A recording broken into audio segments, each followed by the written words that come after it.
New intro I made for your show. Here we go. I'm excited.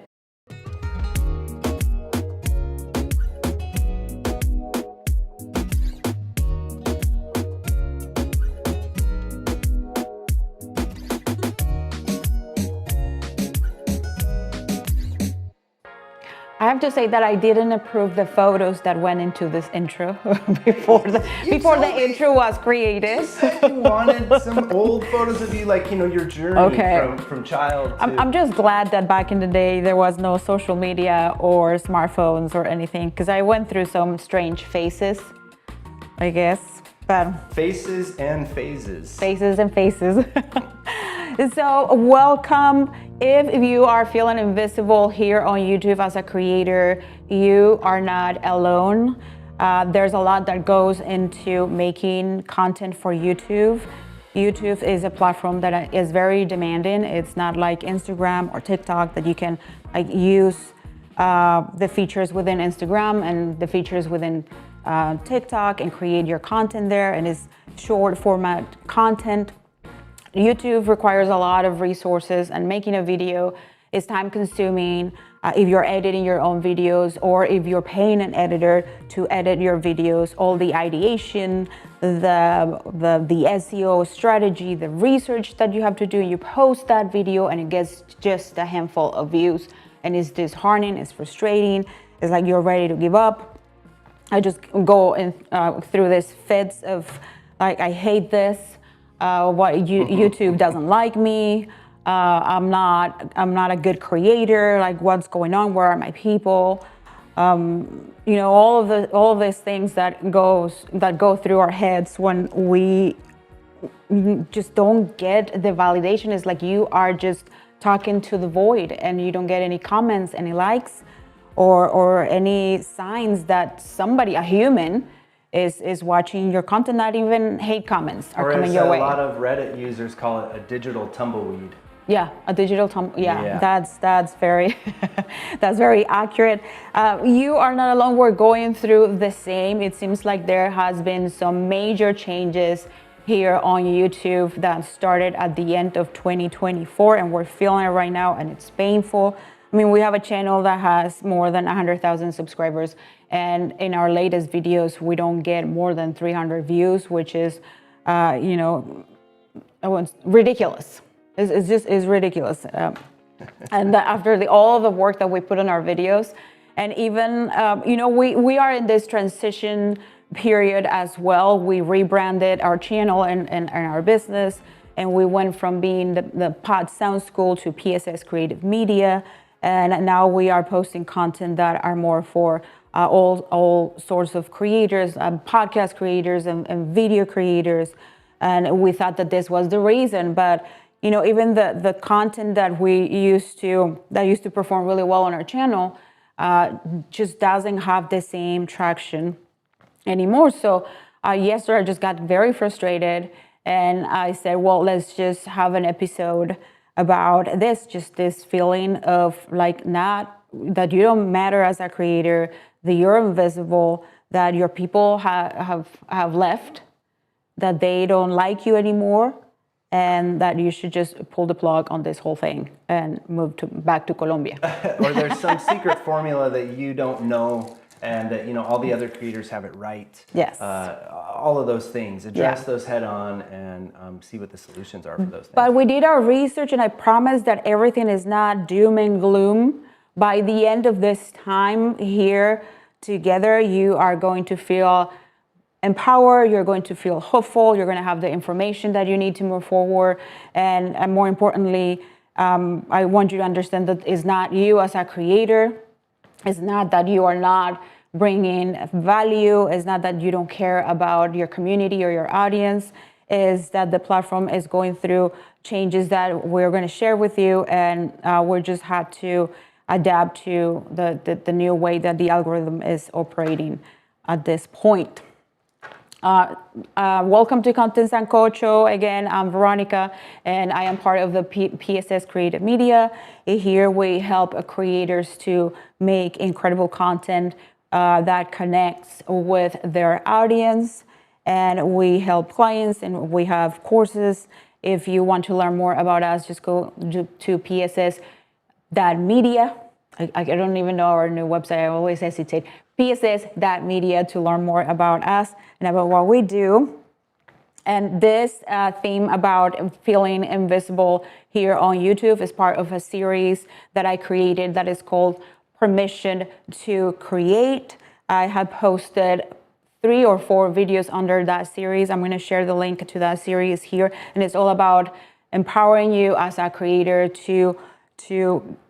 as somebody who aspires to be a creator, to start creating and to create from a place that feels good, from a place that feels connected, and not just copying other creators or not being driven by the algorithm and forget what you are supposed to do here on earth and your mission and your purpose and all of that. So make sure that you subscribe to the channel and make sure that you like this so you get notified next time, next Thursday, and you're here with me. So in 2025, it's been tough for creators here on YouTube. It seems like YouTube, and it's not, it seems like, it's YouTube is adding more ads to our content. Yesterday, we posted a video that was a 30-minute long video. It was a very entertaining video, and it was all about like how ChatGPT planned our family vacation, and how you can use ChatGPT to do this as well. Is part of Steven's show, which is called Get Creative. Yeah. Get Creative, which, by the way, hasn't gotten a lot of views, and I'm very mad. I'm very mad, but we decided to incorporate our kids and our family and all that, and I think it was two Thursdays ago, I talked about the 3 types of videos that you should be creating here on YouTube as a creator, just to keep your sanity. And one of those is just create for the sake of creating.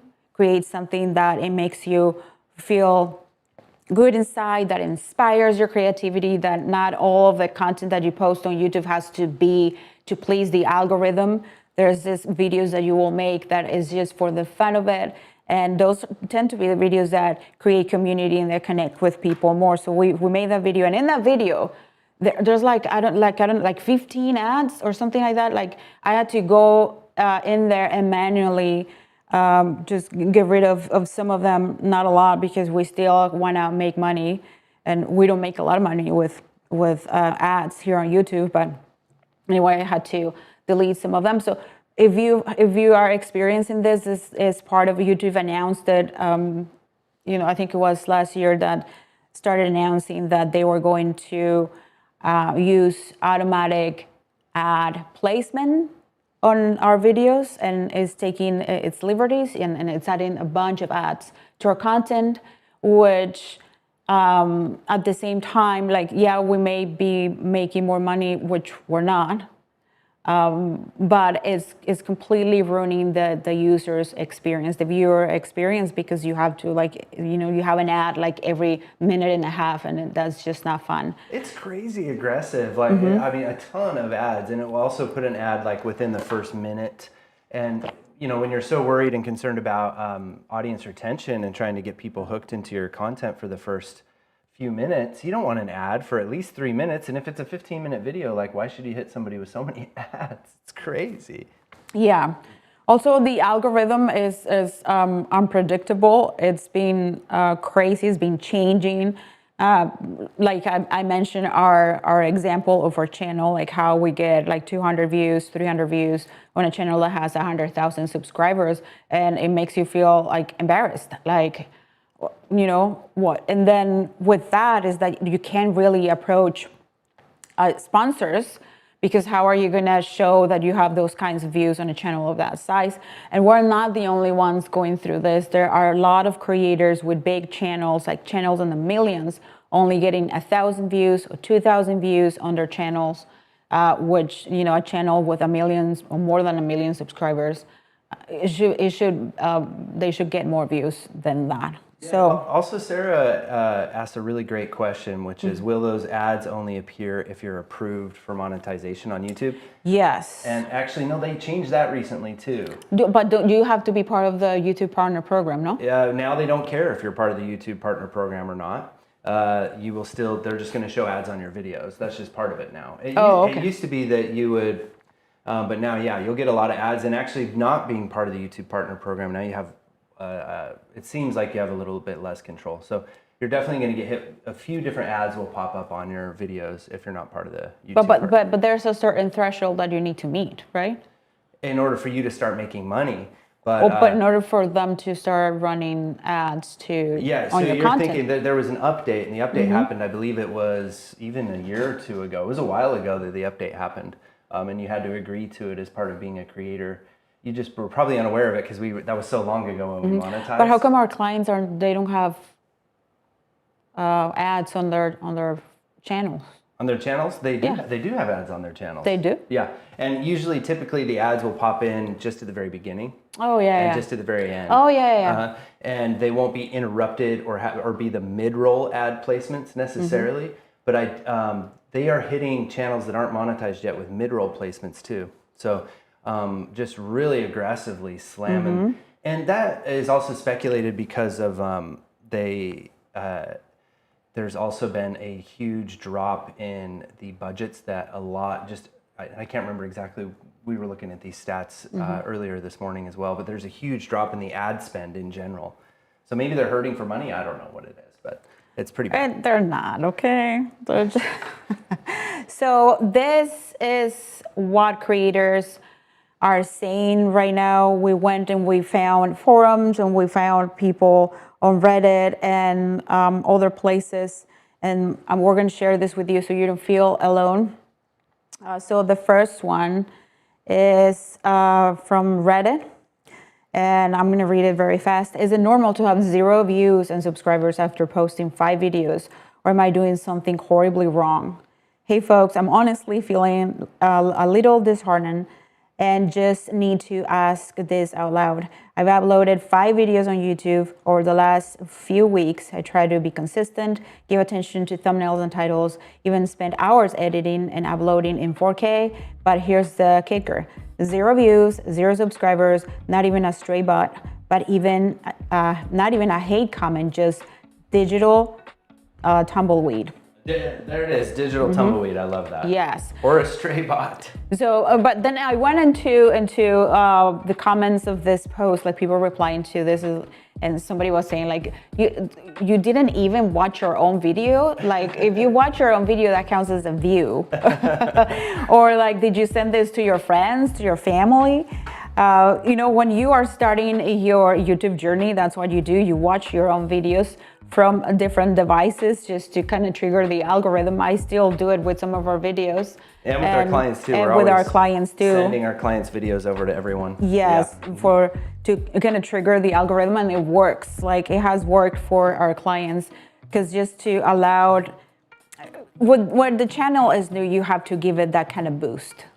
And if you have an email, if you have email marketing, if you have email subscribers, you can send your YouTube video to your email subscribers and ask your email subscribers to watch the video and to interact with the video, just to give it a little bit more juice.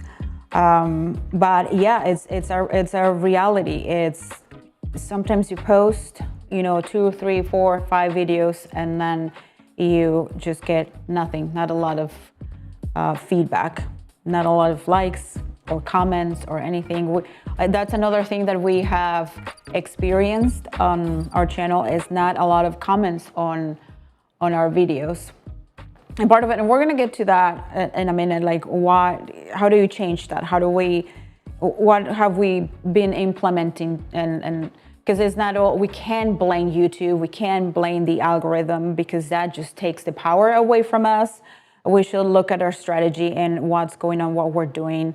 As far as strategy, not taking it like, oh, I'm the worst content creator, or I have no talent, just taking it so personal. It's all about strategy, really. This is another comment that I found on the on Google's support page. And this is something similar to what happened to us. So I've been a content creator on YouTube for over 7 years, working with 3D animation and creative storytelling. I've dedicated years of effort, passion, and consistency to building this channel. In 2024 alone, I gained over 200,000 new subscribers and had strong daily views, often between 70,000 and 100,000 views per day. I'm not sure I'm seeing what you're looking at, but oh, there we go. Yeah. Is YouTube's changing algorithm ignoring us? There we go. I found it. Okay. But starting around November 2024, my views suddenly collapsed. I now struggle to even get 400 to 500 views per video, even though I'm still producing quality content, following every guideline, and staying active. I looked into my analytics and I realized a major shift. Most of the channels my audience now watches are AI-generated superhero content. This video started gaining massive popularity in the last 3 to 4 months, and coincidentally, that's exactly when my channel started to decline. It's hard to compete with AI-generated videos that are pumped out fast and in bulk. I've even tested posting similar content across my different channels. Strangely, my newer or smaller channels perform better than this main one, even when I upload the same video. It's as if the algorithm has marked this main channel in a way I can't reverse. YouTube is a commercial platform, I understand that, but when creators who follow the rules, avoid clickbait, and build everything organically are pushed aside, it becomes discouraging. I've always believed that quality and effort would be rewarded eventually, but lately that belief has been shaken. I just wanted to share this experience. If any of you are going through something similar, feel free to write here too. Maybe we are not alone as we feel. And there are a lot of comments to this post.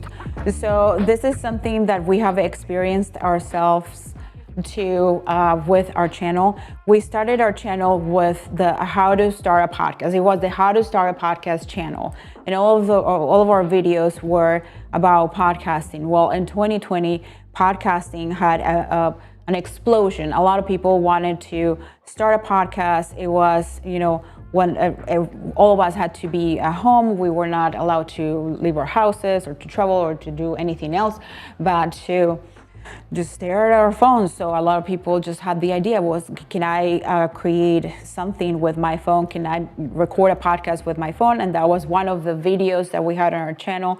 And that video kind of exploded and brought a lot of people to our channel, a lot of subscribers.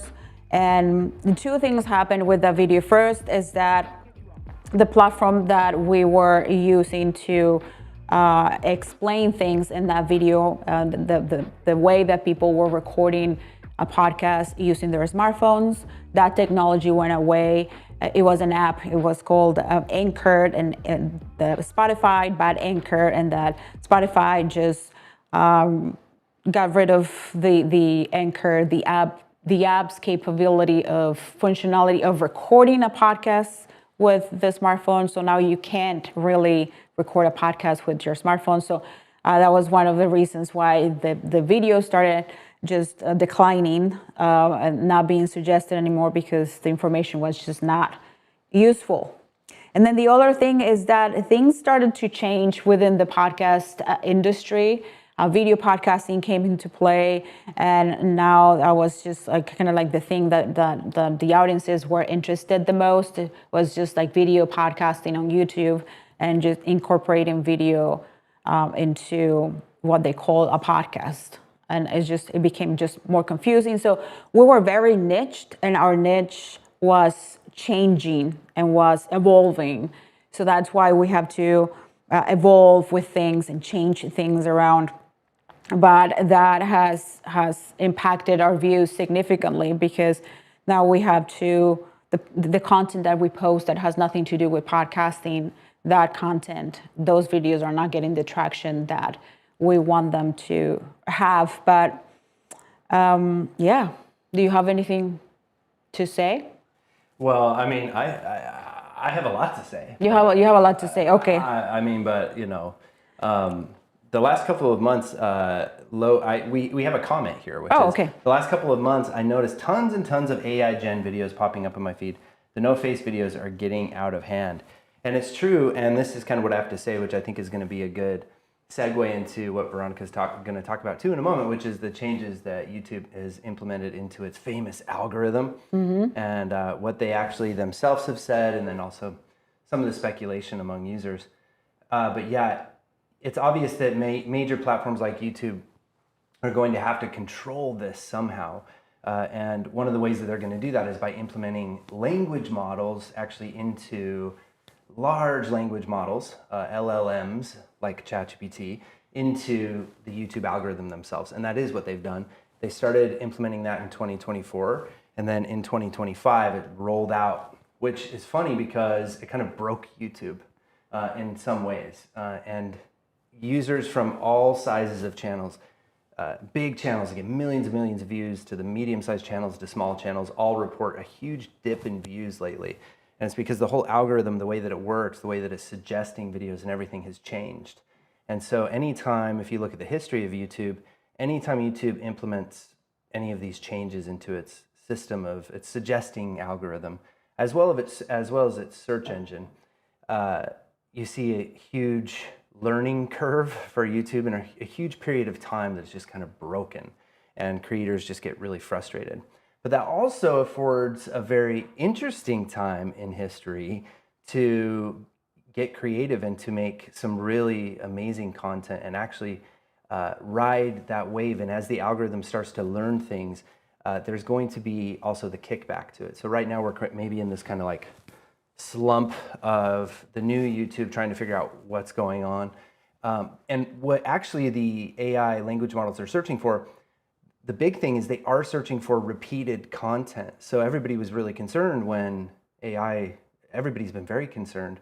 We've already had the whole blogging phenomenon that thankfully we're getting out of, where basically every blog you go to has no authority because it's a copy of a blog of a copy of a blog of a copy of a blog. And so social media content and YouTube content became that same thing. And, people are just finding really creators who perform really well on YouTube. They look at their content and then they copy it and post their own version of it. And you get a lot of that going on. And AI makes it so easy to do that now too. You can even just give AI, any one of the language models, like 5 different videos from your competing people in your field and say, hey, could you use these 5 creators, show me their top videos, and then write me a video, give me an outline for a video that extracts everything that they say in their video, but also like maybe find the parts that they're missing in their video. So there's this tremendous ability we have now to be more creative than we ever have before. And YouTube is now going to be, every video that gets uploaded to YouTube is being analyzed now by a large language model. And it's now being analyzed in ways beyond the key metrics that YouTube coaches have been teaching for so long, previously to 2024, and we are still kind of in this mindset. There's 2 key metrics if you wanted to grow on YouTube. It was get them to click and then keep them watching for a couple minutes. If you could do those 2 things, you're almost guaranteed to get suggested and to fire up that suggesting algorithm. But now now they're actually looking more for interactions again. So now it's more get them to like and get them to comment.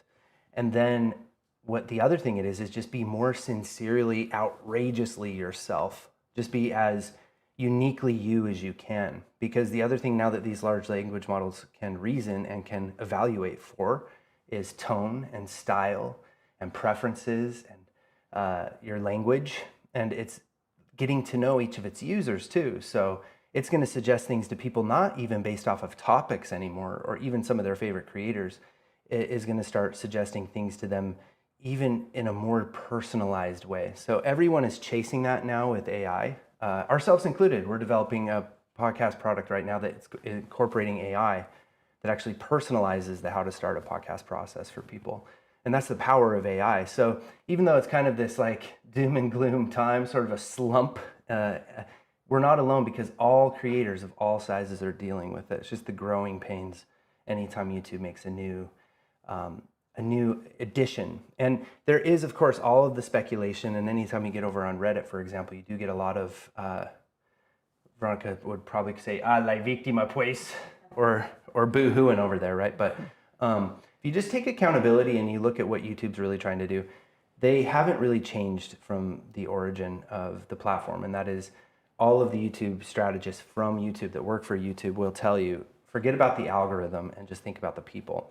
And if you can make content that you really feel like people are going to enjoy and study the people specifically that you're trying to entertain or inform or inspire, then the algorithm, that will take care of the algorithm. It will pick up on that and it will fuel your growth and it will show it to the people. And so you just ask yourself, like, is this video entertaining, the video that I made? And would I watch it? And if you don't find yourself able to sit through your own videos, then there's your issue right there. But that's my kind of where we're at right now. And I think I kind of also got ahead of where Veronica was going to get to. Well, you cover pretty much what I had left. Oh, really? Yeah. What you had left from the entire live stream? Yeah. No way. And I covered it all in just in a little bit of a spiel. But I mean, those are all, you know, it's really crazy, you know. And well, we do have this other thought here that might get you thinking from Sarah, which is the model of AI creating content can't be sustainable, right? People won't watch those channels for long, right? Yeah, no. And it's true. And when the humans, So like, and I'm gonna get into that part. Okay, great. Towards the end, but so to elaborate or to add a little bit more on what Steven said, that was my second point. So what's going on? Does YouTube hate me? You know, what's going on with the YouTube algorithm right now? And Steven was explaining the LLMs and where are we taking this information from? Well, we found this was on YouTube's official blog. We found that a representative of YouTube, which is called like a creator liaison, which is a representative, a creator who's a representative of YouTube, confirming the use of the large language models or AI that are being used since towards the end of 2024 to improve video recommendations. And this was one of the first public hints that YouTube is using AI and LLMs. I think the same thing you're looking at. Is it a dude that says Tier Zoo? Yeah, so that's, yes. So this was one of the first public hints that YouTube was using AI to leveraging cutting edge LLM technology, a form of AI, to interpret video content or viewer behavior more deeply. So it means that when you upload a video, AI will come through that video more deeply than it used to. Yeah, it's combing like crazy. And the other thing it's doing, there's like 3 big implementations that have happened just recently on YouTube. The first one's the monetization that Veronica talked about at the beginning. And the second one is the LLM, the large language models. But the third one is now they're translating using AI as well. They translate, you can, in your settings wheel now, on any video you're watching, you could translate that video into... Yeah, it's called auto-dubbing. Auto-dubbing into any language. Somehow Veronica's got stuck in Spanish without her realizing, and we love watching our videos with the AI Spanish speakers. It's hilarious. I also really like how we sound in Japanese as well. So that's all part of it as well too. And so by using LLMs, their recommendation system can go beyond keywords, potentially analyzing video transcripts or comments in a more human-like way to match videos with interested viewers more accurately. So people commenting on your videos is very important.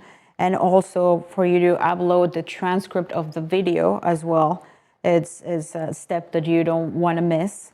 And this integration was an internal change, but it was communicated to creators as an existing advancement in how the algorithm finds the right audience for a video. And like Steven was saying, like every time YouTube implements something new to the algorithm, every time there are changes, we go through this period of doom and gloom, low views, low impressions, and then it goes back to what it was to it goes back to normal, or even better. That's why we're seeing small channels, or channels, not small channels, new channels that were created towards the end of 2024 or are being created right now, just getting this explosions, getting a ton of views on videos. Yeah, it's also and performing better than old channels. Yeah, it's kind of hypothesized right now that this is kind of the best time right now to start a YouTube channel if you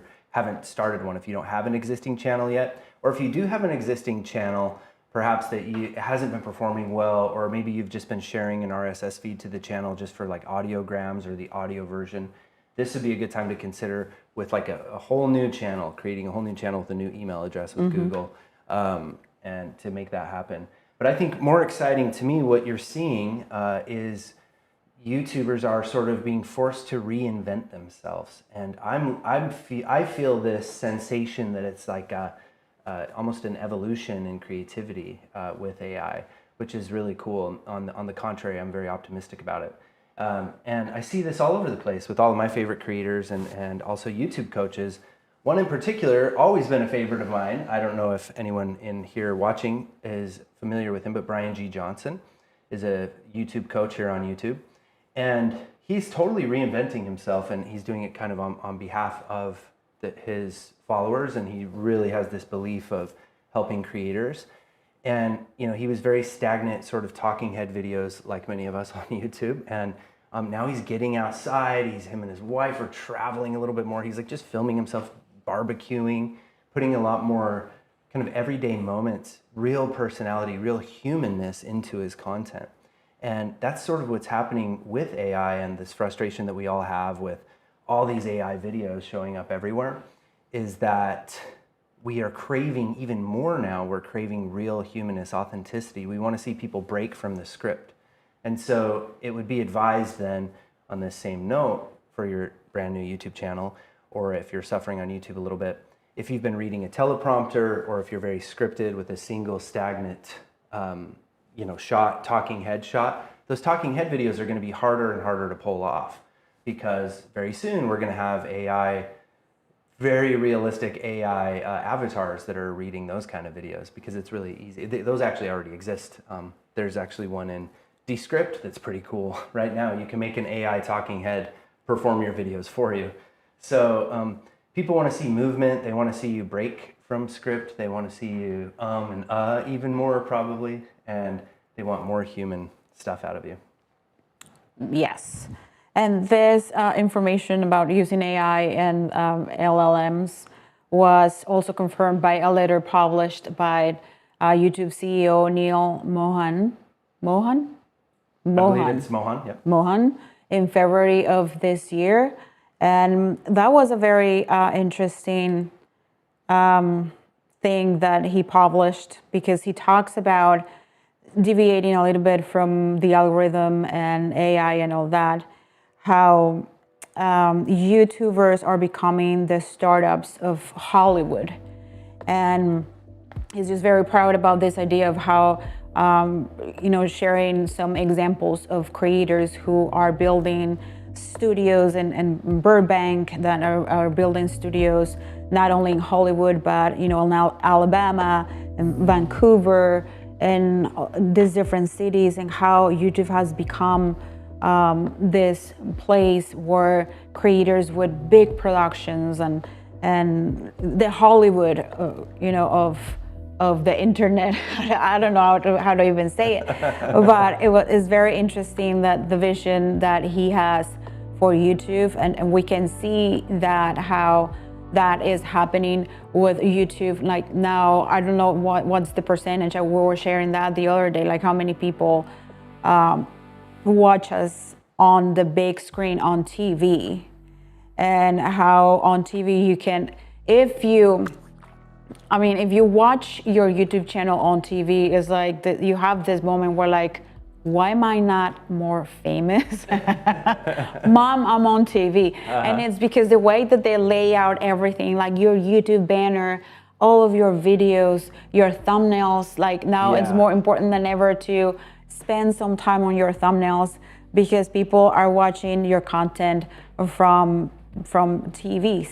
Yeah, you shared this in a previous Content Sancocho where you shared the stats of this, and actually YouTube is the winner for smart team for smart TV consumption and streaming, even above Netflix. So more people are actually watching YouTube on their smart TVs than they are watching Netflix, which is crazy to think about. And so it really is a reality now, and a lot of YouTube strategists, including Colin and Samir, other great channel to check out, they really dive deep into YouTube things, and they talk about this too, how now the whole idea of what you're creating when you're creating a YouTube channel is your own media company, your own Hollywood production company. And it starts small, but if you just stay consistent, and you'll get there. Yeah. So in this letter, he describes a deeper use of AI for understanding content, viewer intent, and language, including the auto dubbing feature that Steven was sharing, like pretty cool, like how I can watch our videos in Spanish, which now I can call my mom in Colombia and be like, Mom, now you can, not that she's going to be your abuela's gonna interested, love it. not even in Spanish, but Probably not. the AI-assisted discovery, YouTube is using advanced models to help creators find new audiences, especially those outside their primary language or region. So we're going to see an influx of people watching us from other countries just because of this auto dubbing feature. And he also said that these models help enhance search and recommendation precision, especially as YouTube deals with vast global content. So what are these new LLM model tracking? In this interview, I went and found the interview is Rene Ricci. He's one of the creators for YouTube, and he is interviewing Todd Beaupre, which is the Senior Director of Growth and Discovery. Very interesting interview. I'm going to share the link of that interview so you can go and watch it and learn more about what's going on with YouTube this year, and you probably recognize this Todd Beaupre, or however you pronounce it. How to grow your channel. Yeah, so he's all over the place. He is. So, and then they talk about YouTube's recommendation system, and their advice is clear. It always been the same. Rather than trying to game the algorithm, creators should focus on making content that truly satisfies their viewers. The algorithm is designed for the audience, and it works primarily for viewers, not content creators. So kill your darlings. You may be thinking that that this is good, but if your audience, if it's not resonating with your audience, it's because maybe there's you need to watch your content too. So success comes from understanding what your audience enjoys and delivering value to them, not from tricking the system. So the whole thing is about viewer satisfaction, and that's something that you need to have in mind when you are creating. And to go back to the question at the beginning of this live stream, when you come from the world of audio and now, like, what should I do with the video, and how do I do those two things if this is if you are in this predicament?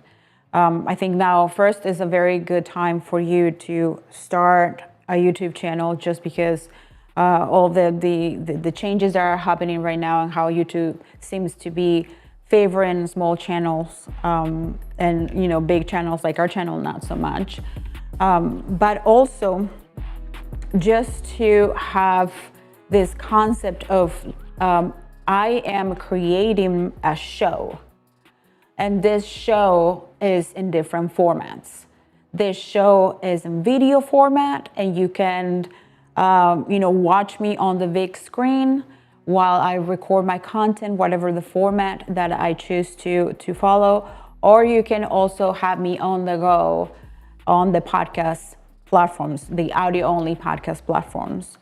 And also when it comes to the production of your show, when you're incorporating video, just having that user's experience in mind. So Zara, for example, and her show, like, I know that you have a fan base I know that you've been doing this for a while, and you have a lot of people who really, truly enjoy your content. And I have seen your presentations. I have seen you in, podcast movement in different places. I have seen a lot of and listened to a lot of your content. For you to just sit down in this intimate space where people get to feel like they are there with you, and you're just recording your content. And now it's more about connection. It's more about authenticity. It's more as showing up as you. That's, when AI came into the picture, it was just like it's the end of everything. But I think it's a very good time for us creators to like just dismantle all of this wrong beliefs that we have adopted, that we need to look in a certain way, and that we need to sound in a certain way, and that we need to be polished and perfect. And the more polished and perfect, the more people will like us. Well, the more polished and perfect we look now, the more we look like AI. And we can all agree that we don't, AI is not fun.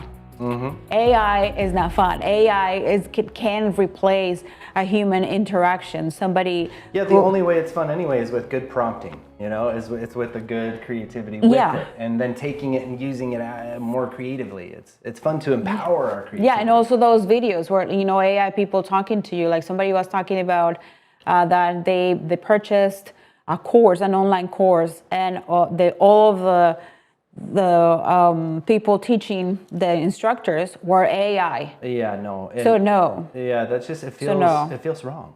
I would ask for my money back immediately. So this is the time for that. And I just imagine this, and it doesn't have to be the production doesn't have to be like blown out of proportion. A very simple setup. Yeah, in fact, I think some of the more creative non-production ideas are better. For example, you see a lot of people who just start their channels like sitting on the floor with their by their couch, and they're using the camera on their laptop and even the microphone on their MacBook Pro. These are pretty cool microphones, and or a little wireless clip-on microphone. So it's you can still get that good podcast audio, and those kind of things. Also, if one thing that can perform well too is if you're doing something else at the same time, like if you see this on social media, but people just can't stop watching women talk while they're doing their makeup, or even men doing makeup. There's something about it. Yeah, or right? fixing a sandwich, or fixing a sandwich, or like doing something. But I think what you're getting at is like the production element of things is always scary, and it keeps people from starting.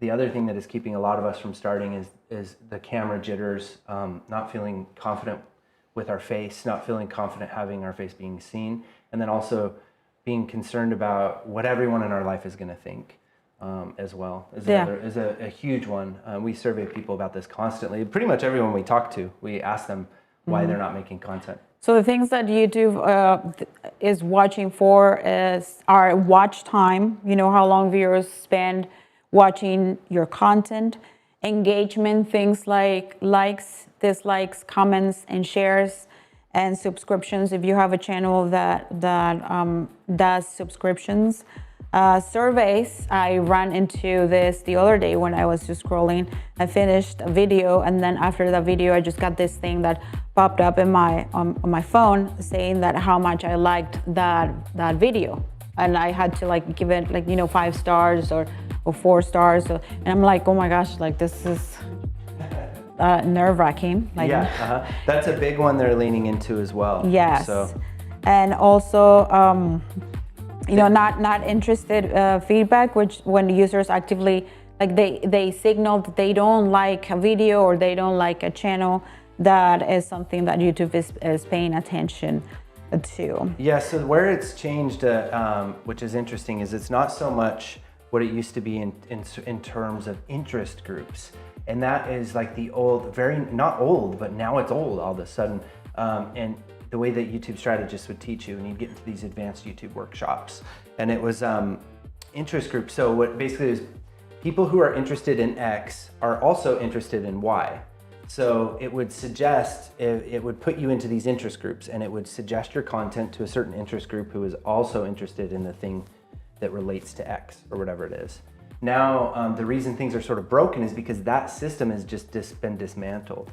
And instead, AI is the large language models are hard at work compiling new categories, new ways of analyzing people and personalizing content to people to try to really uncover the best way to suggest that next video that you want to watch, to make YouTube more of an addicting experience for all of us. So once you log into the app, whether it's on your smart TV or on your phone, you just can't put it down. That's their goal. And so from a creator standpoint, it's simple. And now it's about authenticity more than it ever has been. It's about, can you find a way to be your most authentic and true self in front of a camera? And that is a lot easier said than done. It's a journey. And so the last episode that Veronica did here on our channel had everything to do with being cringe, and we shared some of our most cringe moments in our own journey of being cringe. And I'd really recommend going back and watching last week's Content Sancocho if you can relate to that, because being cringe is the way through. Being awkward in front of a camera is the way through. And in fact, maybe your most authentic self is that person who looks really awkward on camera for a while. And there's nothing wrong with that. Being a really bad over actor, that's me, real bad. And, but you'll get there. You can get there if you just practice and you just show up despite the awkwardness. You show up with the awkwardness is the big theme from last week's Content Sancocho. Yes. So what do you do as a creator? What is the game plan? You dumped all of this information on us, Veronica and Steven, how do we move forward? Well, the first thing that we all should do collectively is to really adjust our mindsets and expectations. Don't expect that every video that we post is going to blow up and hit millions and millions of views, because that puts a lot of pressure on you, and it's setting you up for disappointment. Instead is to fall in love with the process of creation, and treat YouTube as a long-term game, not a quick one. Because when we fall into the okay, how can I grow quick? Then sometimes we attract the wrong crowd, or we get into making the videos that we really don't want to make, and then because they're performing really well on YouTube, then we're stuck making those types of videos because that's what somebody said on YouTube that will trigger the algorithm, and then now you're stuck with an audience that you really have nothing to offer. And what do you do just to keep making videos about how to grow on Instagram or whatever it is that started performing on your channel? It reminds me so much of gambling, and to not fall into the gambling trap, like going to a casino with $1,000, because YouTube will give you those quick wins, or they will give you that win as a creator. And I just have to say real quick, Veronica, though, because I think these comments are amazing, from Lokester. Lokester says, I noticed when I went to your channel that you guys have released tons of videos that I was not notified about. See? Even though I have the notifications enabled. Well, what? Why? See, that's what I'm saying. But he said, you know what? So I have YouTube default. The link is your channel, LOL. Oh. That's amazing. Thank you. Yeah, Keep coming thank back. you. And he says, well, you guys are just amazing, and I like the fact that you explain things so well. Thank you. We appreciate that, and let us know things that you might be struggling with or things that you'd like us to explain, because that's what we're here for. But back to what Veronica was saying in terms of, well, what were you saying, Veronica? So mindset. Mindset stuff. Yeah, fall in love with the process and treat YouTube as a long-term game, and I got caught up with the gambling thing is the thought that I lost, which is, if you fall in love with the process and you're not worried about the vanity metrics, and you don't try not to look at your analytics, and instead, unless you're looking for a reason for how to improve your videos and what people really like, but if instead you just really enjoy making videos and find a way to really enjoy making videos, that joy and that'll be more fulfilling for you in the long run. And then Veronica said, let's say you win the lottery, which you will, because YouTube will eventually, one of your videos will take off. It's just a numbers game. It will happen. That way you're winning the lottery in something that's more sustainable, and you don't wind up getting stuck or caught up in a trap of serving an audience that maybe you shouldn't be serving to begin with. And so you'll have more fulfillment in life if you just focus on the enjoyment and fall in love with the process. Yes. Another thing is to appreciate your audience. And I wanted you to find a photo of 400 people, like how it looks to have 400 people in a room. Because I can probably do that. As people like posting content here on YouTube, we just forget that I mean, when a situation like this would happen, that you would have 400 people, 100 people, 1,000 people if you're getting 1,000 views on your videos. It's funny, I've actually... in one place, I've gone to watching you. Quite a bit. I've gone to this article from LimeLink from a favorite podcaster of mine, Jack Rysdyer. Rysdyer, if I'm saying I can never pronounce his name right. And he actually did a whole article about this, visualizing crowd sizes. So here is a picture, you can't see this, Veronica, but here's a picture of 50 people. And most of us couldn't fit 50 people in our house. Definitely not in our apartments, you know? And so that's the thing that Veronica's getting at here, is that 50 people is huge. And, you know, we get so hung up that when we only get 50 views, I only got 50 views on my YouTube channel. But if you really put that in perspective, those are real people clicking on your channel. And really, really interesting to think about that. And then here's a picture of 100 people. It's also kind of a funny picture of 100 people. That's a ton of people. Can you imagine? Like, I would freak out if I was speaking in front of these 100 people here. Here's a picture of 150, 250, and 500. I mean, look at 500 people. So we started this off, Veronica complaining a little bit, being a little bit of, you know, Miss Complainerson over here. She was the mayor of Boohoo Town about the fact that we only get 500 views on our videos lately. Whoa, that's an auditorium. That's so many people. And then let's keep going. Why not? 1,000, right? And this right here, so many people. It's like, what do you want to do? What do you want to achieve with your channel? This is all you need to achieve. Look at all of those lives that you would touch. Look at all those people that you would have an impact on their life. And then imagine you have an impact on all of these people, and they go and have an impact on people. I mean, just feel that feeling. And to get to that, where you're consistently getting 1,000 views on your videos, is actually not very difficult. It only requires paying attention to those few metrics that Veronica mentioned, and that's you know, thumbnails, obviously, making sure that your thumbnails stand out and your video titles are catchy and catch people's attention and build curiosity. So that's what you're using your thumbnails and your titles for, is to build that curiosity. And then make an entertaining first couple minutes, and then you can get lazy after the first couple minutes in terms of editing and things. But just edit and think, put a lot of your effort into those first couple minutes, and you'll get here. And then eventually maybe 3,000, which is like one of those opera houses with 2-3 rows of people. Oh, wow. That's where you're really freaking out. You know, that's where Panic Steve comes to town. And then 10,000 people, stadium, and then 20,000 people here, you know, the Super Bowl. 30,000 people, 50,000 people, and 75,000 people. I don't even know where this is at. Jeez, is that the Olympics or what? And then 100,000 people. And this is a really cool article. If you actually just type in like visualize crowd size, you'll find this article yourself. I love Jack and all of the content he puts out, including his podcast. Okay, so there you go. I found that picture for you. Yeah. So imagine having all those people watching what you have to say. Like that's pretty cool. And that's something that we need to remind ourselves, is that to value every single viewer, and to make sure that we reply to the comments, and that we focus on those who are already there, because we're in this hunt to find those who haven't found us, and we forget those who are already there supporting us and showing up. And if we focus on them, if we focus on learning who they are, that will help us to make better content for those who we want to bring into our world. Yes, so on that topic, we got a comment from Elba Garrison. So speaking of focusing on those who have been there all along, she wants to say that you're the best. And that She has been watching us since 2019. Oh, wow.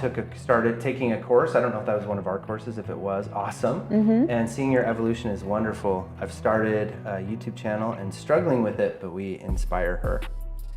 Oh, So pretty thank cool. you. Yes. Thank you. And she also thought the visual that we showed of the people was scary. Yeah, it is. It is scary. And so another thing to focus on is the quality and presentation of your content. Those are the things that you have control over.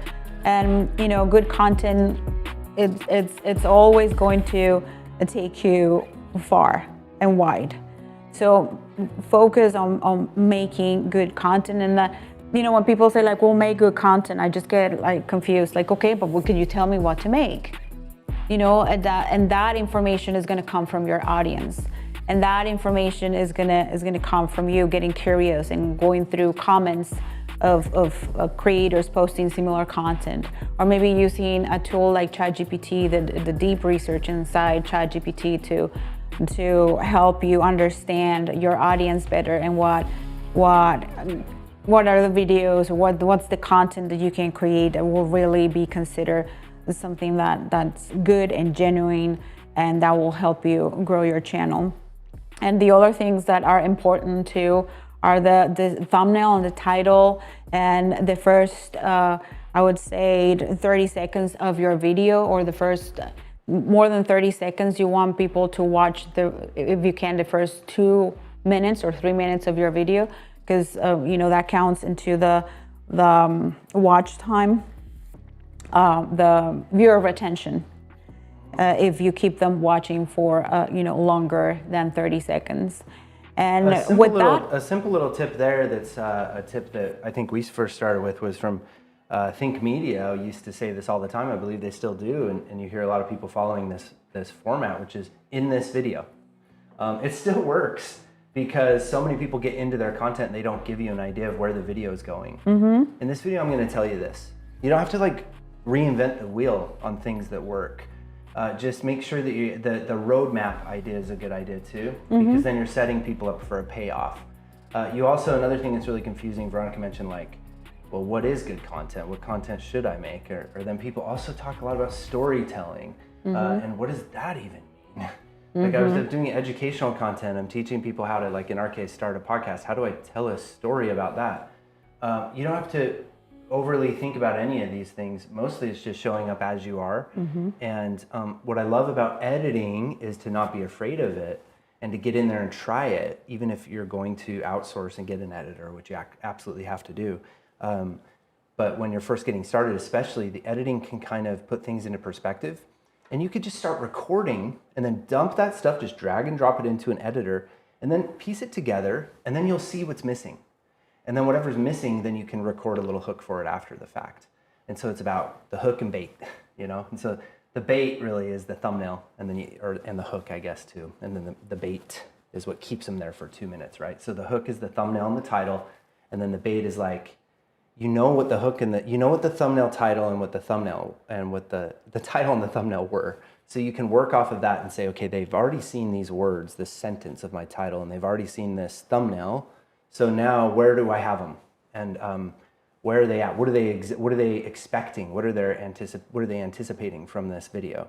And make sure that you meet them there with their anticipation.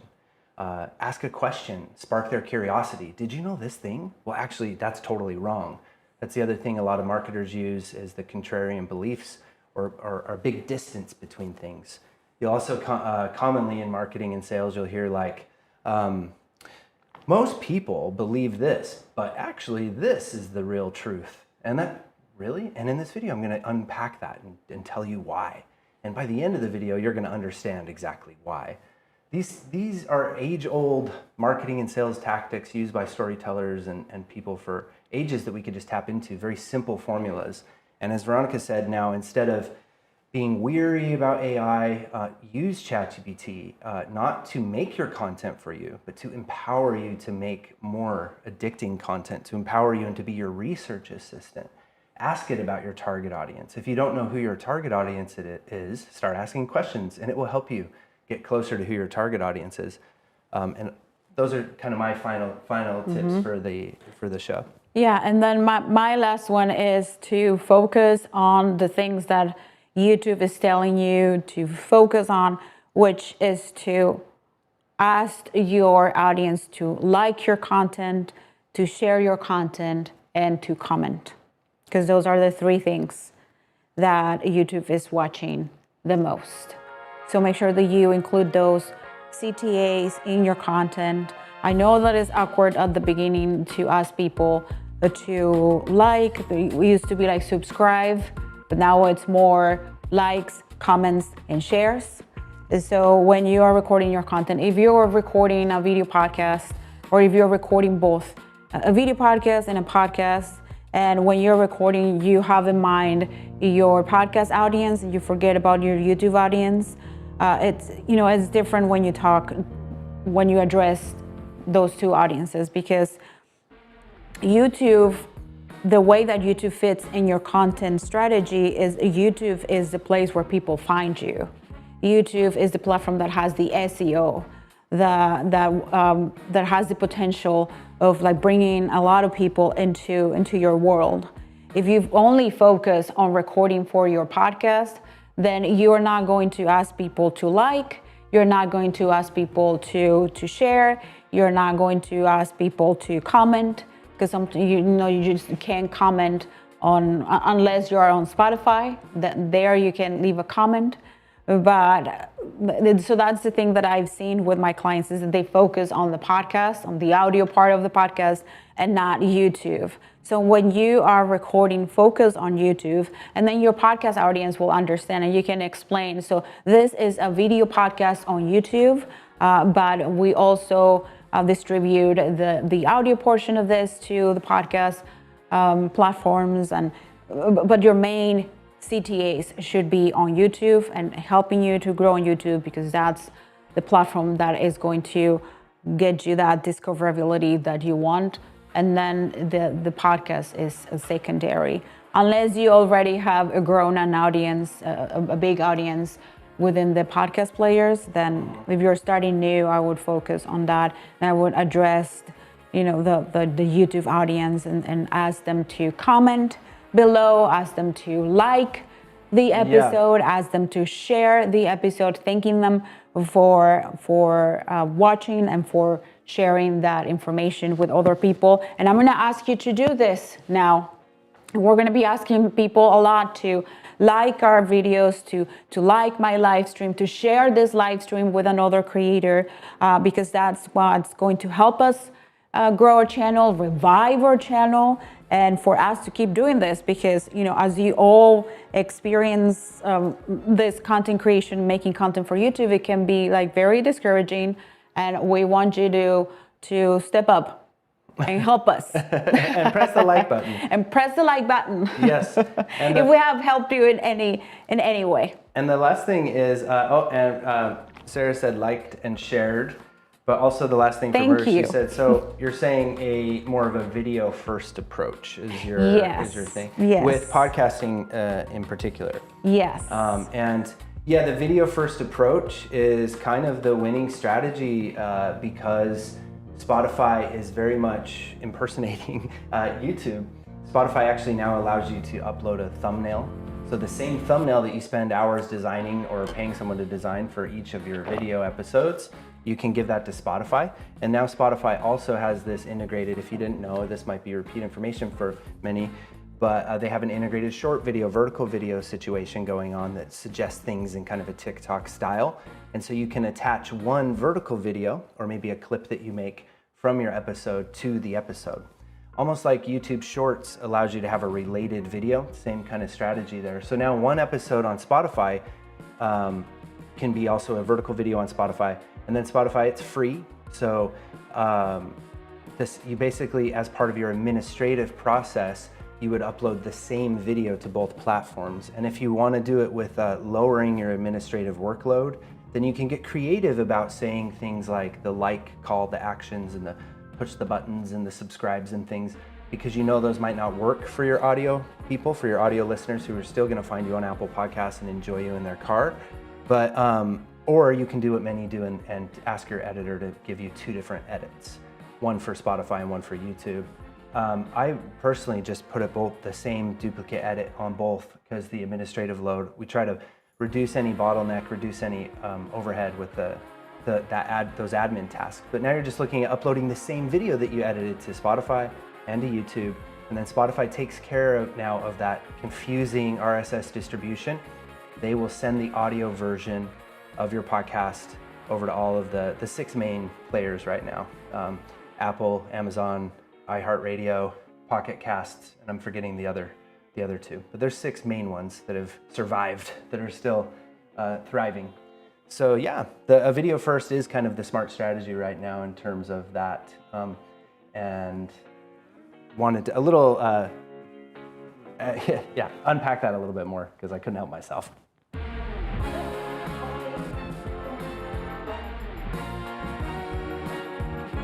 Be back next Thursday with another episode of Content Sancocho under this series of that I call Permission to Create.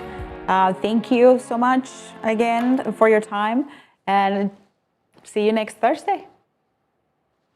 Bye.